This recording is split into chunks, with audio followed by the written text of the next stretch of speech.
NANI?!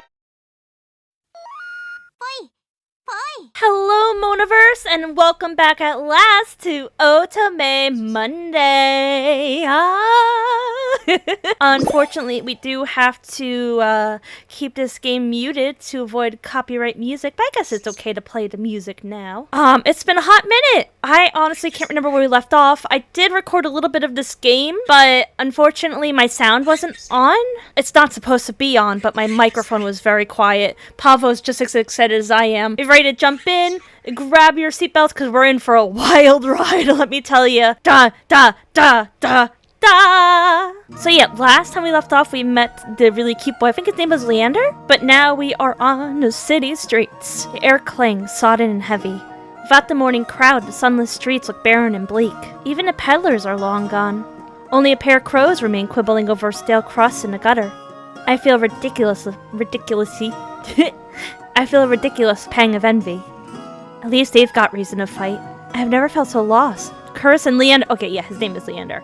Curse and Leander both made it clear that the cenobium can't be trusted. But I came so far, endured so much. I need to see the cenobium for myself, if only to satisfy my curiosity. I should have asked someone at the bar for directions before leaving. I'm about to turn back when a shadow passes over me. A cloud, I think, until a puff of hot breath tickles the back of my neck. Ooh, I got chills in real life. Oh! Oh no! The shadow runs over the okay, I got flustered. The shadow runs down the street in rivulets. Formless dark spreads like ink into blotted shapes. Claws stretch, a muzzle splits open to reveal long, jagged teeth. A growl rumbles so low and deep I feel it. I want to run, to scream, but I feel trapped, as though the slightest movement or single breath will snap the jaws around me shut. No, I won't let it end like this. If I'm going to die, I want to see what got me first. I steel myself, then turn.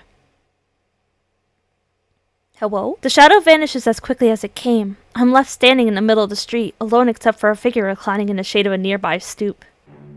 Oh! Okay, I met this boy before, but I'm still shocked. Ah, my god, that collar! Oh no! Save me! A monster. That much is clear from a glance. One that could nearly be mistaken for human were it not for the tufted ears, the tail curled around its ankle. His ankle. Or the dusk pink eyes with pupils that sharpen like needles when they fall on me. Our eyes meet and the monster uncrosses his long legs. His hair gleams a shade of red that reminds me unsettlingly of blood where it curls around his collared throat. Jumpy, aren't you? His tone is so light and carefree that I glance over my shoulder to make sure he's speaking to me. When I look back, the stranger props his chin on his knuckles and regards me with an inscrutable little smile. Didn't you see that shadow just now? It was massive, moved like a beast. I wonder what it was, dummy. Even as I speak, I'm aware of how ridiculous it must sound, but the stranger's smile doesn't falter. The only beasts I've seen are the Wick's drooling regulars, though this did catch my eye. Oh my god! Ah! Oh, is there a way? Hold on, is there a way to... Okay, no, there isn't, buddy. You can probably guess what I'm looking at. Oh, whoopsie. There it goes again! Ow! I hit my hand. With a flourish of his hand, my in-room key appears dangling from his finger. It turns on his chain, glittering when it catches the light. My hands fly to my cloak's pockets and, sure enough, find them flat. He crooks his finger, beckoning. Oh my god, I just noticed the thing around his chest. Help me. Oh, go! I've already taken 2 steps forward before some stifled instinct stops me. Something feels wrong. I'm still on the edge, thrumming with so much adrenaline that the stranger's shadow flickers at the edges of my vision. I always attract the worst kinds of attention, but I can't get rattled now. Where did you find it? How'd you even find it? The key, I mean. What can I say? I'm a sucker for shiny things. Good thing I'm shiny!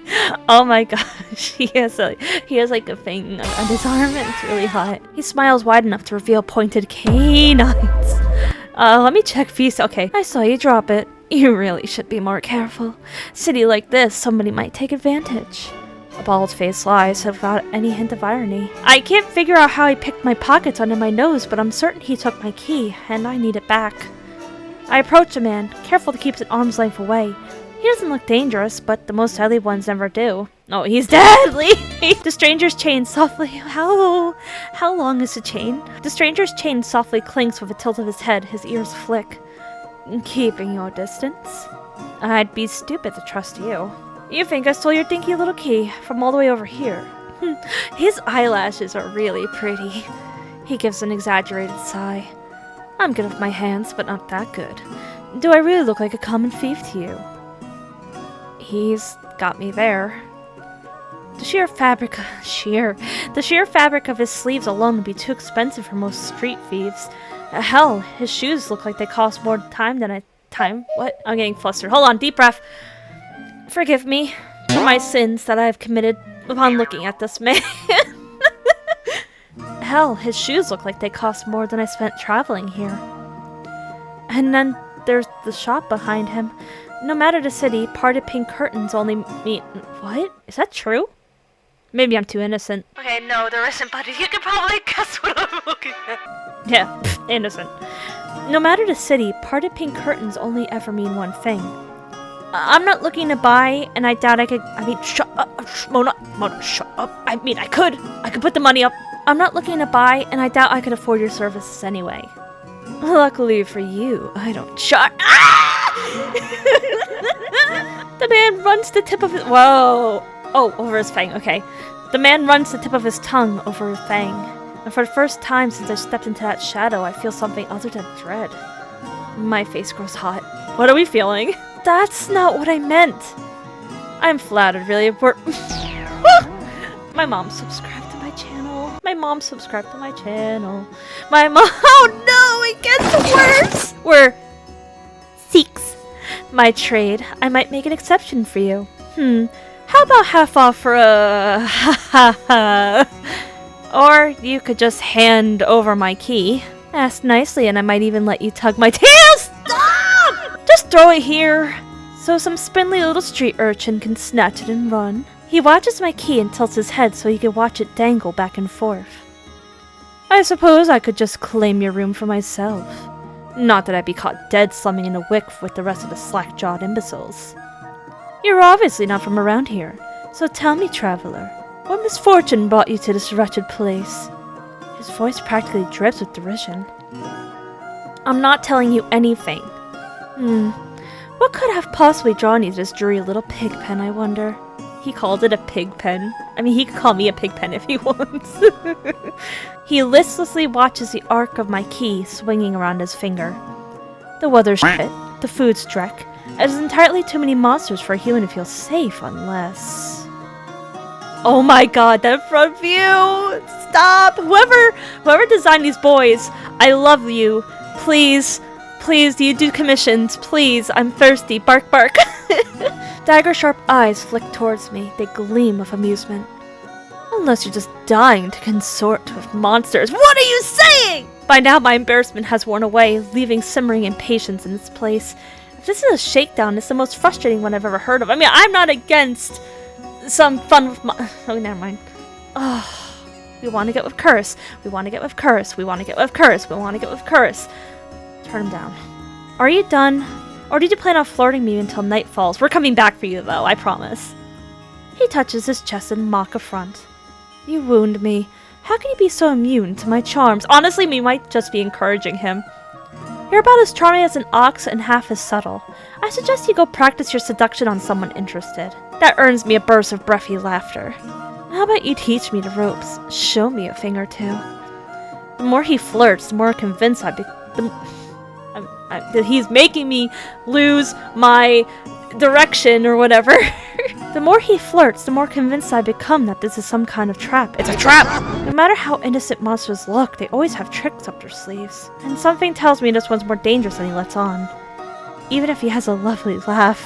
See, we're falling for it. He's too hot. I don't know what you want or why you're messing with me. But I'm not coming any closer until I know you aren't going to attack. Or bite. Oh, come on. You just walked right into this one. Ready? Ready. He's gonna say something. Yep. See? See? I saw that one coming, Mona. You dummy. I won't bite hard unless you beg me. And the subscriptions go up. No matter what I say, he finds a way to twist my words into innuendo. I mean, we'd get along great. Even when I'm silent, he goes on as though we're having a conversation, not a standoff. Do you like dancing? There's a traveling troupe performing in Hightown tonight. Their luteus is utterly exquisite. Truly a performance to die for. There's life in this dreadful place if you know where to look. You sound like you know the city well. The man's gaze flickers from me to the key dangling from his finger. Naturally, this dump was little more than a miserable little smear when I first arrived. A high town, low town. I know Iridia like the back of my hand. What about the Cenobium? Do you know where that is? Who cares? There's so many hot boys here. I don't want to leave. I don't know why Moda in the game wants to leave. Maybe she just really wants to get there, but I'm happy with my miserable little existence and my miserable little curse with all these sexy men, okay? His smile vanishes. See? And no matter if we keep going about the Cenobium, we're gonna piss them all off and scare them away. No Riz. Riz, no bitches. Surely you've seen it. That absurdly large tower looming over the rest. It's a little hard to miss. He must mean the spire I noticed when I first caught sight of Iridia. The Cenobium's overrated. Forget about it. I want to!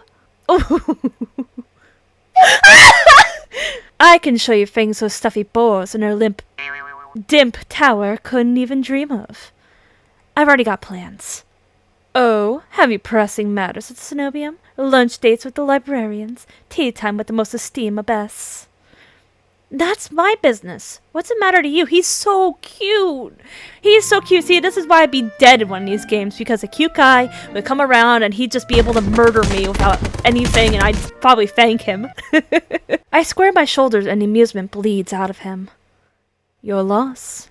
The stranger, finally bored of his tedious game, extends his hand towards me. The key rests on his palm, neatly dividing skin and leather. When he makes no other move, I reach for the key, but as soon as my fingers graze smooth brass, his hand springs shut around my elbow. Whoa! Hey! Whoa! Hi! Hello?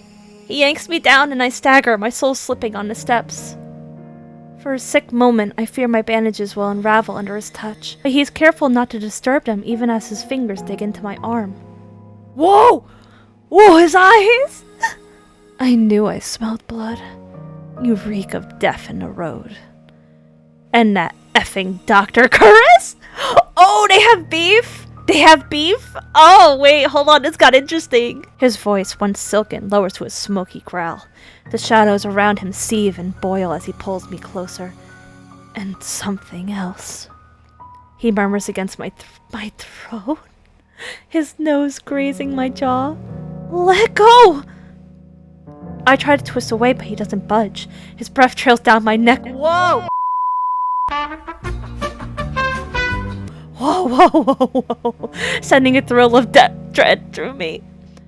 But just when I fear he'll bite, he takes a deep whiff instead. His wide, flat eyes gleam with naked hunger as he gazes up at me. Not quite human. Not quite monster. Seems we're both... There! The stranger's ears flatten, and he releases me with a short breath. I yank my arm back, massaging it where his grip left grooves in the bandages. The stranger twists around to watch a woman duck out from the curtains behind him. Her Cenobian uniform is nearly identical to the one my mentor kept tucked away in her closet. What? Plot? I leave you for all of what? 10 minutes? And you're making trouble again? Will you quit harassing the tourists? The stranger, Ver, I take it, rolls his eyes and flashes the cleric a withering smile. So suspicious. Can't you see it as a friend of mine? A natural liar. He grins at me and his tail swishes minutely. The woman purses her lips at me, clearly unconvinced. I open my mouth to correct him, but Ver cuts in. I was graciously offered my dear friend some free advice. Though his voice remains light and cheerful, his expression darkens. Danger's drawn to you like a moth to flame. It will always find you given time. The woman clucks her tongue as though she's heard this recital 102 times. Word of advice? Don't take free advice from lazy foxes lounging in the streets. Hey! I take offense to that. This crook would sell water to a drowning man for the sheer enjoyment of it. She shrugs off a wilting look from Ver. Oh, please. Any friend of yours knows it's true. Now hold still. Ver rises gracefully at her approach. He pushes his hair aside so it drapes over one shoulder, exposing a long line of his neck. And suddenly, it dawns on me that the jingling I heard earlier wasn't coming from the harness attached to his collar, but a leash? I need a minute.